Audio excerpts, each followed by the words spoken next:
Le salon démarre très bien parce que nous avons une belle ouverture à la fois officielle et musicale avec une musique locale qui est le Rarnati. Le premier jour s'annonce très bien parce que l'organisation elle suit, parce que les intervenants sont là, les intervenants ont commencé leurs interventions et vraiment je suis content parce que les débats sont vraiment de haut niveau. Comme vous savez, le public met du temps un peu à arriver, mais le public qui est là, même s'il n'est pas au complet, est un public de choix, puisque ce sont toujours les premiers motivés, les plus motivés qui sont les premiers. Je crois que la littérature marocaine ou maghrébin en général maintenant a une présence qui est vraiment primordiale dans le monde arabe, et je crois que les Marocains sont toujours sur les podiums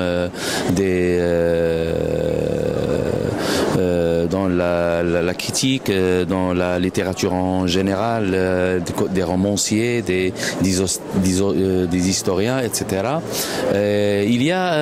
Dernièrement, il y a un retour qui est vraiment remarquable à l'histoire marocaine. Je crois que le Marocain maintenant a soif de connaître son histoire, son identité surtout.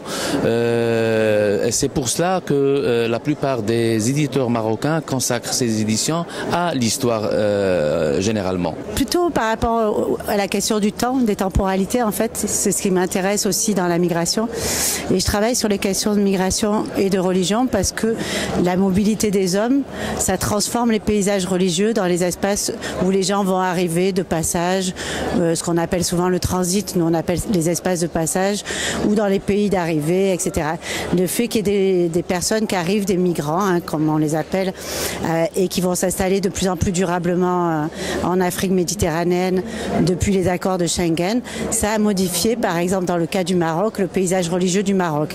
Et de nombreux chrétiens sont arrivés d'Afrique centrale donc, et restent maintenant depuis une vingtaine d'années au Maroc.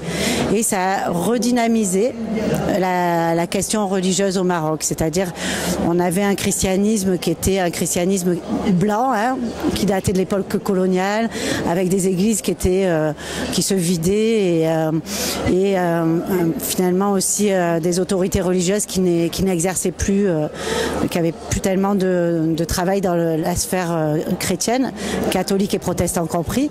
Et puis avec l'arrivée d'abord des étudiants, puis des migrants qui s'installent de plus en plus durablement, les églises sont redevenues des espaces occupés, on va dire, par les chrétiens, mais par les migrants. Donc qui arrivent avec un christianisme, j'allais dire par le bas, un christianisme qui arrive d'Afrique, qui n'est pas lié forcément au christianisme historique qui était implanté à l'époque coloniale, et qui va aussi réinterroger le paysage religieux chrétien au Maroc, notamment du côté protestant avec toutes les églises évangélistes, et en créant ce qu'on appelle un petit peu dans les quartiers des églises de maison partout.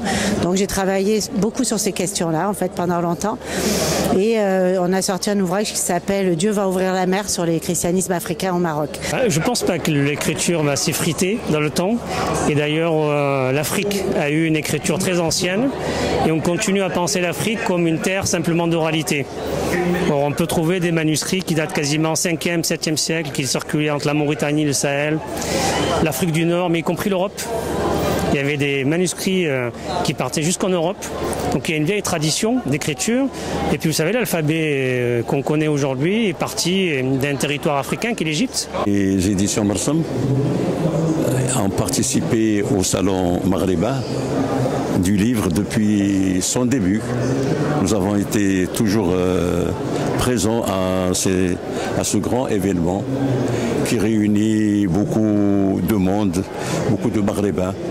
C'est un espoir pour une unité. S'il n'a pas été fait politiquement, il se fera avec la littérature, avec l'amitié, avec les belles rencontres. C'est un salon qui s'améliore d'année en année et surtout depuis le Covid, tout le monde avait envie de se retrouver et finalement, alhamdoulilah, on s'est retrouvés. Il y a du beau monde et ça promet.